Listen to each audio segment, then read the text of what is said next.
Hello, everybody. Welcome to the conversation. I'm so excited about our guest today because he is fun and funny, and we're going to have a very serious conversation, but I know that we're going to have some fun as well. Ken Wertz is joining us today, and he's the executive director of an organization that I highly respect. It's the National School Plant Management Association. These are the folks who keep our school districts running, keep our facilities going for our students and teachers. And he is the executive director of a nation's worth of these fine folks. And we're going to be talking about what they need in order to help ensure that the indoor air quality in schools is what it should be, that it's healthy. And we're going to make sure that anybody who is working in a leadership position in the schools of America know how to support the facilities managers and their school plant managers. But first, I want to welcome Ken to the show. Thanks, Welcome Jill. to Love being here. You kind of set the bar pretty high for my intro there. I hope I can hold up to it. Jeez Louise. Okay. I have complete faith in you, Ken. I have complete faith.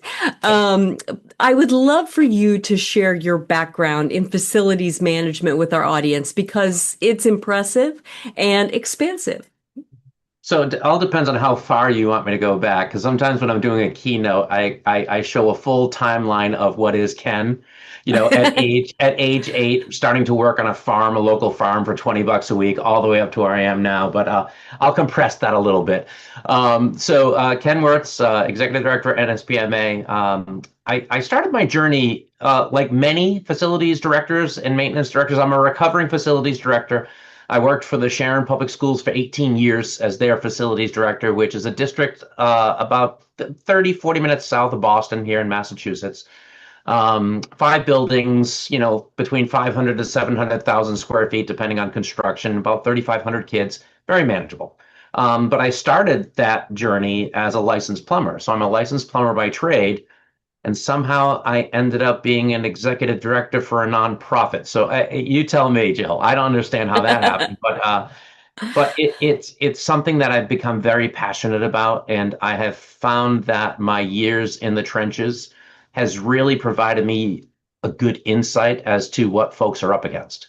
The boots on the ground people, the facilities directors, the custodians, the maintenance technicians, the designers, the engineers, the architects, the taxpayers, the parents. I'm a proud parent of 2 kids who grew up in the public school system, so I get it. And it's trying to take that passion and help as many folks across the country as we can, because everyone's on a different part of that journey. And what we try to do as an association, I hate the term best practice. I really do. There's a lot of things that get in me and I get upset with. That's one of them. Public schools can barely afford good enough practice, but as an industry, we try to force feed everyone, oh, you need to achieve best practice. Well, I think that's flawed. You're setting people up to fail because, what you hear people say is, well, we don't have the money, so why even bother? So versus having that story or that other foolish phrase of let's do more with less. It's like, no, you can't. You're going to do less with less. And that's okay. As a community, that's what you've decided you have for funds. So let's set you up to do your absolute best with what you have.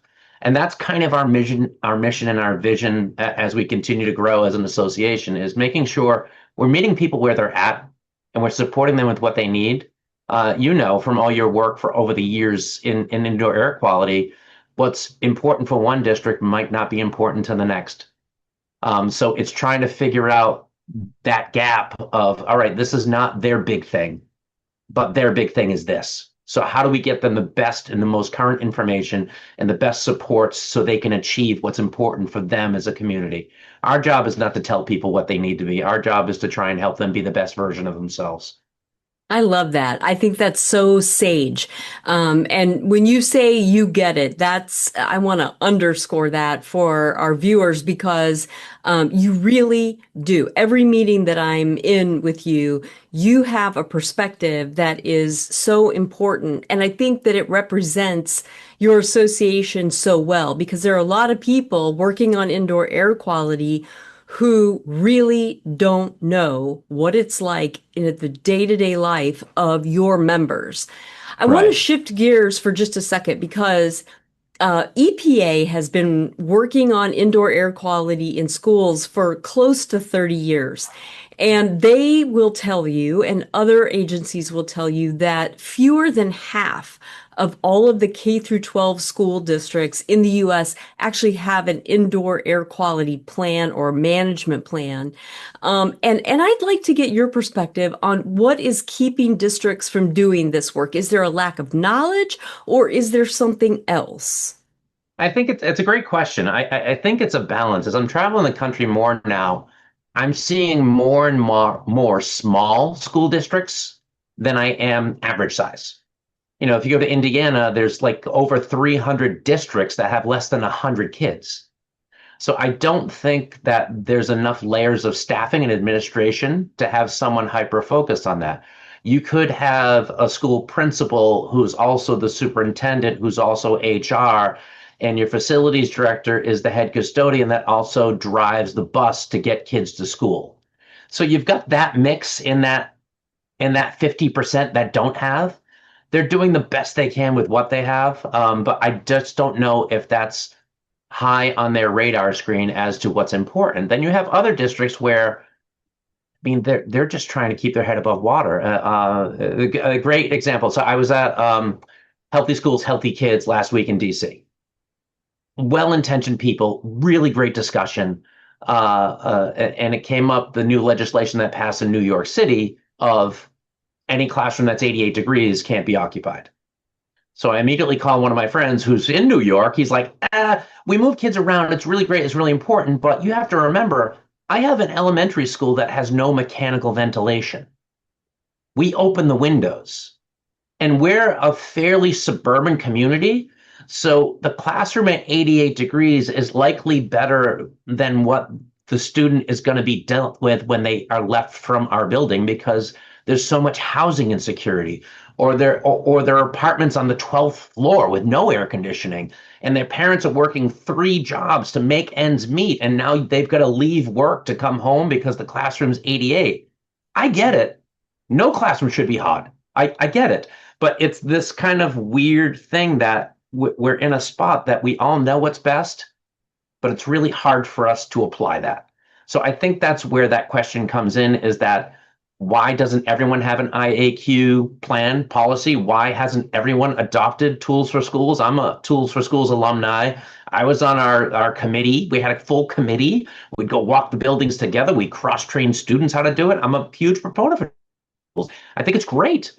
But I think everyone is dealing with different things right now, and they probably just don't have that as their top item because they just had to lay off 15% of their staff because of budget cuts.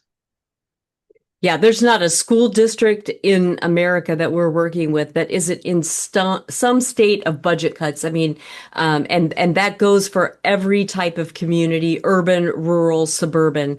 And oftentimes when school districts, as you know, try to make budget cuts or have to make budget cuts, they try to keep them as far away from the classroom as possible in terms of instruction. So some of the first people to go will be some facility staff, health Yep. staff, and that. So, um, That's part of the story that we have is I talk about that a lot, and we may, that how I talk. We're gonna go off course here. We're gonna go uncharted territories. But that's typically where you see some of that disconnect, is that they don't have a facilities person at the table when they're talking about budget cuts. There's yeah. no voice. So yes, aides in classrooms are critical. Teachers are critical.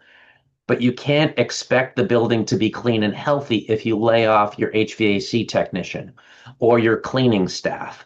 I had one local district, the teacher union was, no, we support our custodians, until it came to them to negotiate a contract. And as part of their contract negotiations, we needed to cut the budget on another part of the house. So it's like, okay, so you got your new teacher's contract. You deserve it. That's the hardest job on the planet. But don't complain in November when you don't have heat because we had to lay off the HVAC technician. You can't operate in a silo. And unfortunately, many districts don't have that voice at that table when they're talking about these critical items and the ramifications of making these siloed decisions. Absolutely. I want you to help us understand the human impact to facilities managers, plant managers, when it comes to managing indoor air quality. If the whole community decides this is going to be our thing, what does that mean for, the challenges that a plant manager or facility manager may face? There's both challenges and opportunities with everything, right? So I think the opportunity is if the town says this is our thing, indoor air quality is a cornerstone of our educational academic system. Well, now that provides the facilities director with the ability to present opportunities like, hey, we really need this type of filter system. We really need another HVAC tech. We really need to do this. And here's why, and here's how much it costs. Well, now you have support from the administration, you have support from the community, you have support from the teachers. So now everyone's behind it. Outside of that, if you don't have that, it becomes trickier to educate people like, oh, by the way, we have this brand new sophisticated building, and everyone's like, oh, good, it'll be cheaper to run. All of my colleagues, and we have this conversation, and it's unfortunate, and I've presented about it of how no one should have to say, I hate my new building.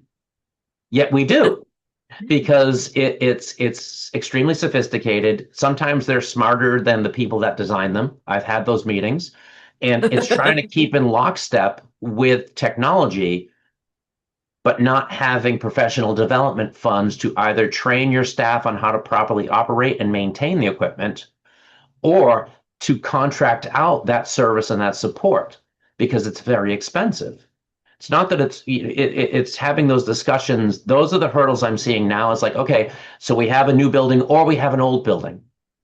We don't have staff that are trained adequately, nor have the capacity to learn that skill. So we need to outsource it, but that needs to be in our operations budget. That anytime I call a technician out here in beautiful Massachusetts, some technicians, it's between $275 to $300 an hour for them to show up, and it's a $75 van charge anytime they show up to your curb. So it's like, okay, oh, I forgot a part. I got to go back. All right, so it's those things that you're mapping out. And now, from a national standpoint, if you're a community in rural Oklahoma and it takes a technician 2.5 hours to get out to your school, where does that put you? Yeah. So there's no one answer to some of the hurdles that the facilities director sees. I will say it's a huge benefit if the town says this is important to us, because then you can come to them with data. Then you can share with them and showcase them the importance of it. Then people are more likely to listen to some of the reports that are out there about indoor air quality as it links to cognitive function. Hmm. That was always a former superintendent's like, oh, you're on that soapbox again. I'm like, well, yeah, you should be too. I said, Absolutely. That's there's right. empirical data showing that not only your students will do better, your teachers will perform better. And last time I Yes. checked, that's our core mission, is to educate students the best we can. Isn't it better to have Absolutely. isn't it better to have a healthy, happy teacher in front of Yep. kids versus a substitute teacher because your teacher's out sick? Like Absolutely. you Well can't, said. right? Yeah. You can't convince me that the rigor in the classroom is going to be the same with a substitute teacher. Yeah, that's so So true, Ken, and I'm glad you brought that up because I think yeah. those are some of the important things that we really need to nail down. We've got to take a quick commercial break, but when we come back, there's much more with Ken Wertz, so don't go away, folks. Welcome back. We're talking today with Ken Wertz, the Executive Director of the National School Plants Managers Association, and we're talking about essentially what facilities managers and plant managers need in order to provide healthy indoor air quality. It's a big trend right now. We're going to talk about why, but it's something that anybody in a school district or parents in a school district need to understand what your facilities managers need in order to make this happen, if this is a priority for your community. And Ken, I want to talk to you about green cleaning as a component of good indoor air quality. Talk to us about your thoughts on green cleaning and again, what facilities managers need when it comes to trying to implement a program. So full disclosure, over a 30 plus year career, I finally decided that when I come back as a different person, I am going to be a janitor or a custodian. I think it's one of the hardest jobs on the planet, but it's the most rewarding because everything you do impacts a child's life, impacts a teacher's life, and there are so many quick wins that and I go to go to DC, I go to all these things, I sit in all these committees, and everyone's talking about filters, HVAC, all this. I'm like, whoa. There's an easy base first. So the Jansan world is amazing and it doesn't cost anything else. Or maybe it costs a little, right? So, okay, we need to reduce the dust in the space. Okay. Do you have adequate track matting? Are you catching that debris off a kid's shoes the first 25 feet they walk into a building at every door? Well, no. I'm like, buy some track matting and you'll be surprised how much dust drops in your building. You're going to capture 80% of that heavy material. That's cleaning. And it's not, it's Green Seal certified, it's DFE certified, it's all that stuff. It's just basic fundamentals of a green cleaning process. And that's that big piece. I served on the Massachusetts um, buying team for green cleaning products for years here in Massachusetts in the Commonwealth of Mass. It was one of my favorite activities as a volunteer to help figure out how can we get better products into the space. So the years of methyl ethyl death cleaning really well, it did a great job. It's great with graffiti, but at what cost? So those are the pieces I think that people really need to not forget. We get so attached to the new sparkly thing in the room. Oh, HEPA filters. Oh, we're going to go with MERV 19. Oh, we're going to do this, 5 air changes per hour. But we forget all the stuff on the back end. And I think that is probably the most important step that we step over because we're just numb to it. We don't see it anymore. No one sees Yeah. the Clorox, and no disrespect to the Clorox company. They're a great company. But those Clorox wipe tubs that every teacher asks for in their back to school list, it requires gloves, it requires a respirator, it requires an apron. You need personal protective equipment in order to use those. And the I dwell have time, great news. right? I have I Yeah, have great news. They just came out with Clorox wipes that are EPA Safer Choice certified. yeah. Yeah, this is new. And so they don't require that, but you're right, like the So traditional so they don't piece. require that. So I'll have to read it because Yes. I bet what happens is if it's not a citric acid base or an accelerated peroxide base or something like that, sometimes when we're sanitizing and disinfecting, we're missing the step of clear rinsing. Uh-huh. So it's like, kids are going to eat snack at their desk. We better disinfect it. I'm like, no, you're causing neurological damage to those kids because now their Right. snacks are covered and disinfected. That's not what you can Right. do.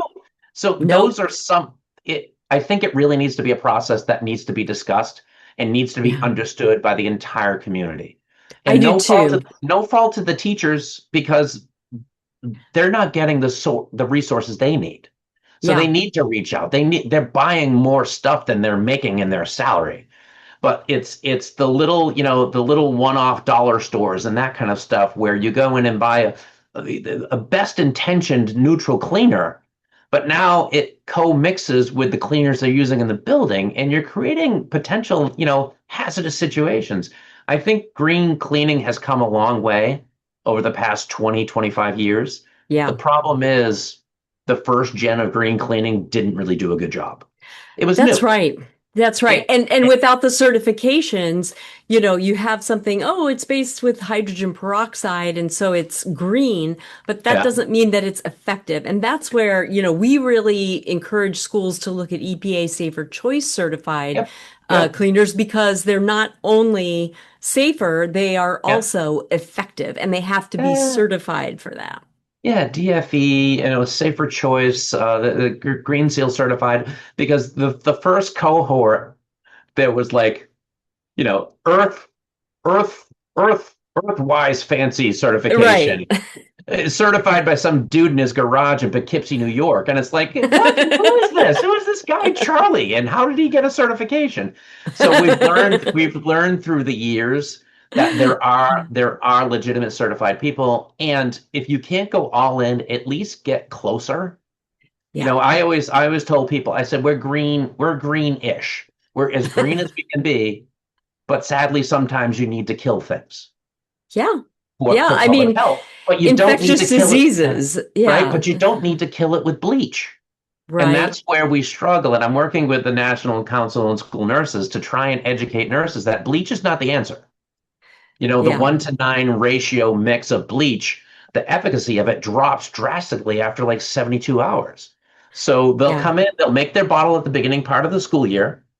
And then by November, December, they're basically spraying things down with stinky water because the chemical has broken down. It's like, no, we've got sanitizers, we have disinfectants, there's things that work better that we can provide you. Please, please, please stop bringing in bleach. And Well, that's and the that thing, low yeah. hanging, yeah, that's that low hanging fruit, that education piece that I think green cleaning has done a disservice to the community that's trying to bolster it, is that we're not good at getting the message out as to why it's so important. Professional development training is so important, and that's for everybody Yeah. in the building space. And I think the thing that I like most about districts that take a comprehensive approach to green cleaning is the old adage, an ounce of prevention is worth a pound of cure. And Hmm. keeping some of these contaminants out of the building, some of these volatile organic compounds out of the indoor air, it means you don't have to clean it out with a HEPA filter. If Right. you keep some of these contamination items and toxins out of the atmosphere to begin with, you don't have to use an expensive technology to remove it. I want to move on real quick because you Yep. mentioned that you're a tools for schools guy. I'm a Mm. tools for schools gal. And one of the things that Tools for Schools has always been big on is these walkthrough checklists for every nook and cranny of a school district's building. What does it take, though, for a facilities manager to really take advantage of a tool like that? Well, again, it goes back to support, like a holistic approach, that it's part of the culture, that this is Mhm. important to us. Sadly, in these times, we get distracted easily, rightly so, that we may have had a tools for schools walkthrough set up that we can make sure we go and check for things, but now we have to go check for safety and security. How many doors are working? What's the door closures? Are the doors numbered? What's our vulnerable points? Have we looked at, crime prevention through environmental design? So sometimes it gets lost because there's only so much a team can do. So if you have to prioritize, am I going to go walk around and look for a little spot of mold in the corner of a classroom, or am I going to make sure that we're prepared in case, God forbid, the worst happens? What gets prioritized. So that's a big hurdle we're having now, is that, we're doing more reactive maintenance than we ever have. We're not being proactive, we're being very reactive. When something blows up, even to some point, it's like, okay, so we're going to go react. What are you going to do? We're going to go shut it off. Well, are you going to fix it? Well, no, we don't have the money to fix it, but the motor's not on fire anymore because we shut the power off to it. Oh, good. So you're not even reacted. So that's what Tools for Schools was really good about, was keeping your eye on the prize, kind of like, oh, we're going to go check our exhaust fans on our roof. We're going to go make sure they're all running. We're going to do our classrooms. We're going to see if someone's sneaking in some nasty things. I was fortunate enough to have an amazing committee. The committee was formed because the prior administration was non-responsive. So once we got a point to, they're like, oh, we had these problem with these fans. I said, no, I closed it out in a work order here. We did that last month. That's already done. Like, so everything that we had complaints about is done. I'm like, well, yeah, but we're going to keep looking. Once the novelty had worn off, and once some of the leaders in that group had retired, it wasn't sustained because Yeah. it was no longer a special project that was really a priority for someone. So that's the other thing I find with Tools for Schools, or with any initiative. Depending on the personnel, that it's an important piece for them. As superintendents change over every 3 years, as business managers every 3 years, the job market's jumping. So it's hard to create something that is a non-negotiable for a district where you continue to rotate people in and out. That's why we require, with our indoor air quality program, we require, first of all, not just a superintendent's involvement, but school board policy so Absolutely. that we can institutionalize this regardless of the personnel Yep. sitting in leadership positions. Yep. Yep. No, that's great. It's a great policy. And school boards can be your best ally or your worst pain in the backside. It's tricky. It's tricky. And they're doing a hard job. They're volunteers.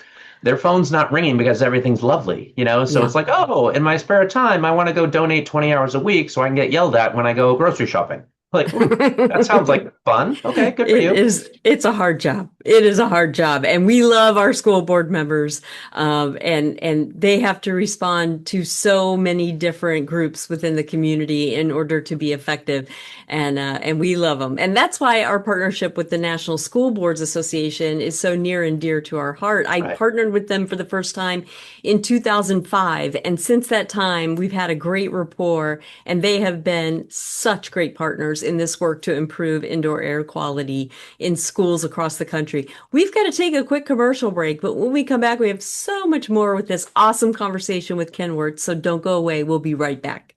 Welcome back. We're talking indoor air quality in schools, and we have one of my favorite people to talk to about this, Ken Wertz, who's the executive director of the National School Plant Manager Association. These are the people who are the facilities directors, the plant managers, managing the school buildings for the health and well-being of our students and staff.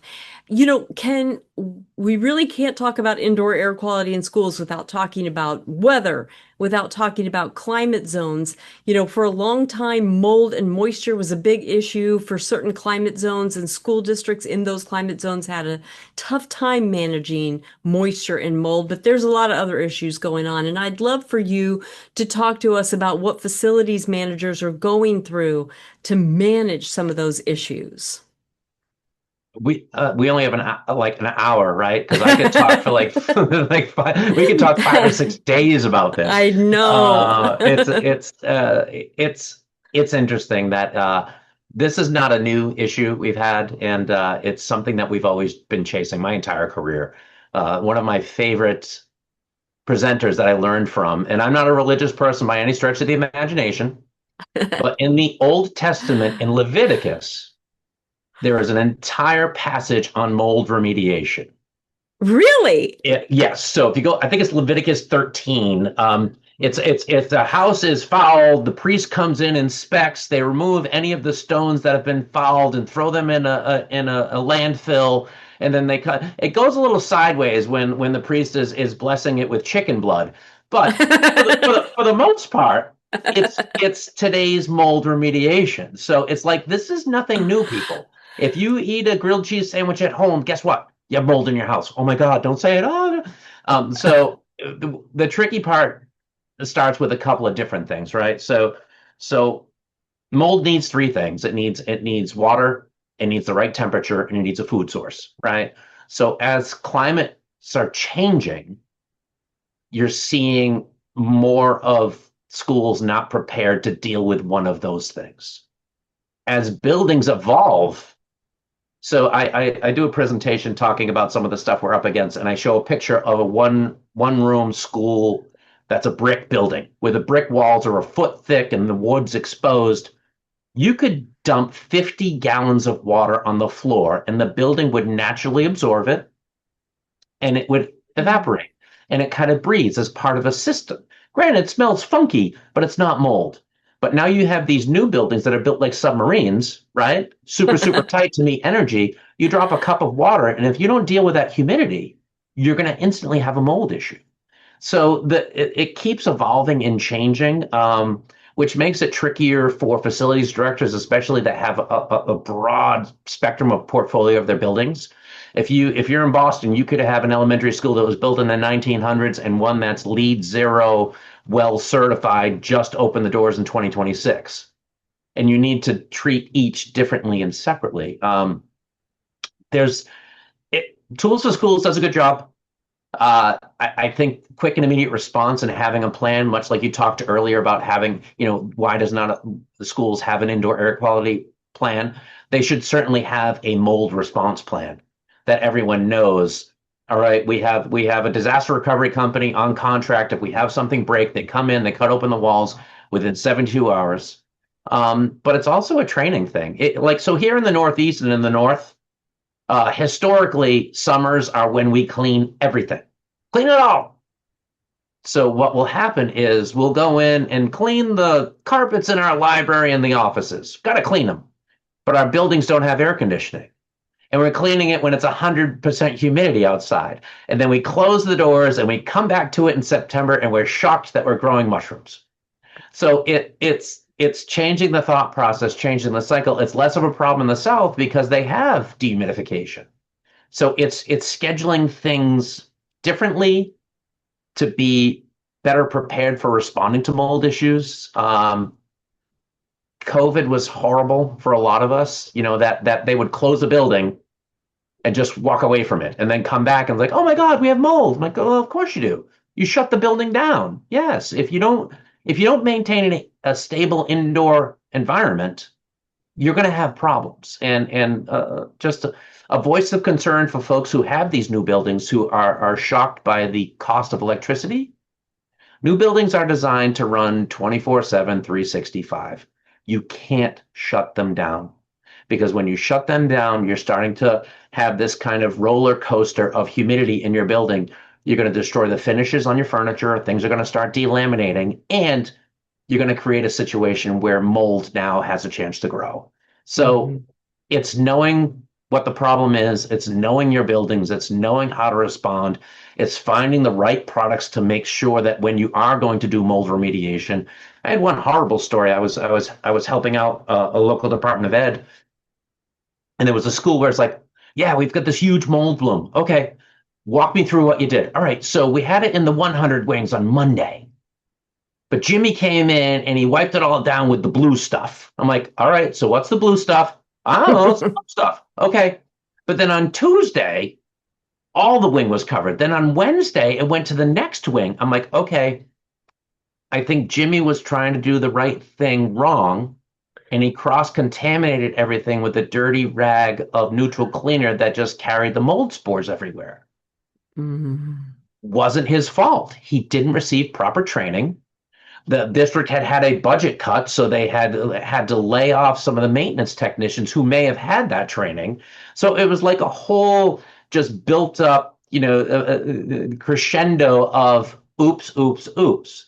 So Mhm. it could have been short cycled that first day they had it. They should have called in a disaster recovery company because one of the neighboring communities did that and they Mhm. were able to open school on time. So it's training, it's knowing what you have in your buildings, it's educating everyone the problems, what they keep their eyes open for, and just being as proactive as you can and not losing sight when sadly we get distracted by the sparkling thing in the corner. Absolutely. Well, I want to pivot real quick because I Sure. want to hear the human element of this. I always like to talk about like the human beings behind our choices, whether it's recycling or whether it's, indoor air quality, whatever the topic is, there are human beings on the other side of decisions being made. And you really cannot talk about indoor air quality in American schools without talking about HVAC systems and the general state of ventilation infrastructure in US Yeah. schools. So I want you to talk to us again about the human beings, the facilities managers, the plant managers, and what they're facing when it comes to trying to maintain and operate these aging HVAC systems in our schools. Oh, here, let me show you what I have. Here, this is, can you see this? Yes, I can.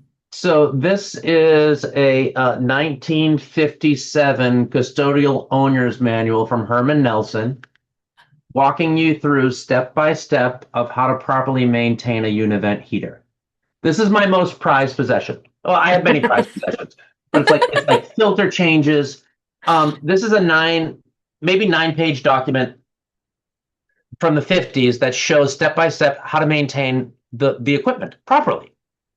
Now, that same Univent heater, the 2026 version of it, it's 115 pages talking about the technical components with computer boards and how the air exchanges happen and how it has to flip and which way you can take the motors up. So we continue to layer on complexity, but we don't always provide all the professional development. So that's a big piece that we're struggling with now. I recently did a webinar with the state of Arizona about preventative maintenance, and that was part of the discussion of the culture of supporting that. And if you're going to change filters in a unit, train your team how to change them properly. When they're there, when they're touching that piece of equipment, you shouldn't be just taking the filter out and throwing another one in. You should do a full PM cycle, preventative maintenance cycle on that unit. So that way, when you put the filter in, you're up and going. The bearings are lubricated, you've vacuumed out the space, you've checked the damper actuators. That requires training. And for me, I would rather see a district touch that piece of equipment correctly 3 times a year versus incorrectly 4 times a year. And Mm-hmm. that's what Mm-hmm. you're seeing is that level of sophistication. That's hard. Um, our workforce is struggling right now with workforce development for sure. There's a lot of folks in our trade and in our craft that are aging out. In metropolitan areas, we can't compete with the pricing for construction. So, like in the greater Metro Boston area, schools are paying an HVAC tech, say, $40 an hour. They can go into Boston and work on a project and make 120. So Yeah. granted, it comes with moving around, being a tradesperson, growing through that. It's nice going to the same space every day, 8 to 3:30, and doing your work versus having to drive an hour and a half and 2 hours as you bounce around from project to project. That being said, you're talking 3 times the pay. So that's a tricky part as well. The sophistication of our new equipment. You really need 2 people. You need the HVAC mechanic who turns the wrenches, but you also need an HVAC controls technician who plugs in the laptop. And sometimes that person's the same, hopefully, but not always. So Mm-hmm. it's kind of this balancing act of how can we do our best while we're running behind on our preventative maintenance. Our deferred maintenance, I mean, you saw the 21st Century Schools report. Oh, yeah. We're what, $95 billion in deferred maintenance across the Yeah. country. So we're working with an aging infrastructure. We're working with new technology, which is great. Um, it's simple things from our end that people don't realize. So we have these brand new sophisticated buildings that have all these filters up on the roof. You have these direct air units, these DOAS units. You have all these rooftop units that you need to change the filters on 3 or 4 times a year. Mm-hmm. How do you get 200 2-inch thick giant filters up on a roof if there's no elevator? So now you have a plus 55, I'm in that category, HVAC technician lumping up 300 boxes 4 times a year up a ship's ladder. So it's these little things baked in behind the scene that continually create hurdles for us to better maintain our buildings. Having direct access to get all these filters up onto a roof, I think, is a critical item. So how do you do that? How do you get them there? How often do you change them? Filter media is changing continuously. Everyone thinks of technology as your smartphone and that everything changes. So the filter media now, you can get more efficient filter media, which helps save energy, which helps you from having to change them more times a year. It's back to professional development. It's back to educating administrators, educating architects, what we're up against, because it's sadly we're the person behind the curtain, pulling all the switches that most people don't get what we do on a daily basis. And it really speaks to something you said earlier in our conversation is having those folks at the table, Yep. and being able to articulate what you just did in a planning meeting when they're like, hold up, how am I are we going to buy or rent a crane of some kind to get those filters up there 3 times a year? And what's the cost of that? Those are the kinds of things that should not be invisible. Facilities Yeah. managers should not be invisible. For my And OSHA friends, I think you all know what we do. We send one person to the side of the building with a rope, another person on the ground, and we hoist them up. oh my word, oh my word. On that, we've got to take a quick commercial break. But when we come back, we have so much more with Ken, so don't go away. There's more right after this. Welcome back to our conversation with Ken Wertz, the Executive Director of the National School Plant Management Association. Sorry about There that. you go. Nailed it. And Ken, again, I want everybody who is watching to think about our facilities managers and their needs as we're talking about this conversation about indoor air quality improvements in school districts. And so many of our audience members are school board members, they're superintendents, they're school business officers. How can people in those positions best support their facilities managers around issues of indoor air quality improvements? I can share with you kind of how I came up through the ranks. It's not the typical version of what you see happen. Usually there's a driving force behind it. If the person that's appointed to the facilities director position is kind of pushy and forces their way in. I was lucky enough that they took a chance on me. I was 26 or 27 years old when they hired me as a facilities director. I don't know what the hell they were thinking, but I was a ball of fire and wanted to learn so much. So they're like, "Oh, this is going to be awesome." But my superintendents made sure I was part of our administrative team. So I'm a huge proponent for learning about what the customer is going through and what the customer needs. So if I can learn about pedagogy, curriculum instruction, 21st century learning models, teach to the child, not to the class, all that kind of stuff, that makes me a better facilities director because now I better understand my customers. But that also keeps me in contact with all the school administration. So when we come to those hard conversations, we come to those hard budget discussions, I'm really part of the team. I'm not an add-on for 10 minutes of an admin meeting. Oh, we're going to have you on the first 10 minutes, then you can go back to work. Like, well, no, this is my work. If I'm part of this team, I'm part of this team. I can be here for 2 hours every week and I can listen to what you're up against because that's important because it correlates to my team. At least that's how I was brought up through the position. I do think that a lot of times the voice of the facilities side gets undervalued, whether it's because they don't have a bachelor's degree or, wherever they fall. They might be a working person on the job. It might be, Sarah is the head custodian, but also in charge of facilities. That's okay. You treat Sarah as an administrator because she is managing your building. She's managing the most important piece of your day. So supporting them, recognizing them, and it's not recognizing them via, oh, once a year we have a pizza party and thank them. That's great. Do the pizza party, but you need to get them involved every day. You need to do check-ins. You need to do, whether it's a cup of coffee for 5 minutes once a week just to see what's going on as an administrator. If they're one of your direct reports, spend the time to listen to them, to understand. We're quick to say no as administrators because we're used to that. I really want this. No. Listen, if they're coming to you, if they've just come from a conference that you've supported and paid for, and they come back and say, "Hey, I just saw this new piece of cleaning equipment that's going to revolutionize how we clean the classrooms. It's going to make our buildings cleaner, our kids healthier. I really want to look at this." Don't go, "Oh, can't afford it. It's not in the budget."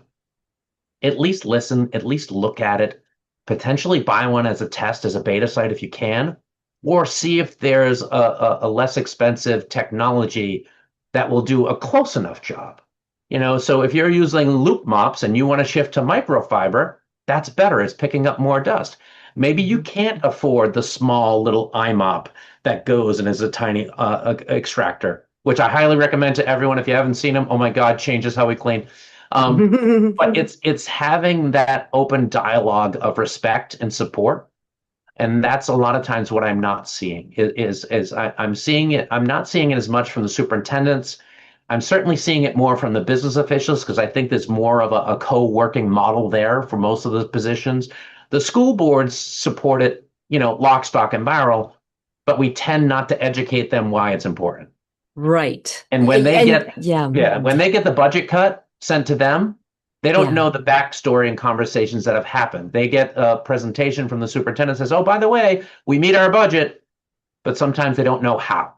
Yep. And I'll tell you, last year at the National School Boards Association Advocacy Institute, the Go Green Initiative gets a segment there, and we brought in Dr. Joseph Allen, one of the nation's leading experts. He's on all the news channels around indoor air quality and healthy I was part buildings. I was part of the behind the scenes team on their Nine Pillars project. So I Yep, worked. and Harvard's in my we backyard, so I've worked with them in the past. Yeah, he's amazing. we Yep. brought him in and he said something that I want if you remember nothing else from this conversation, it's this.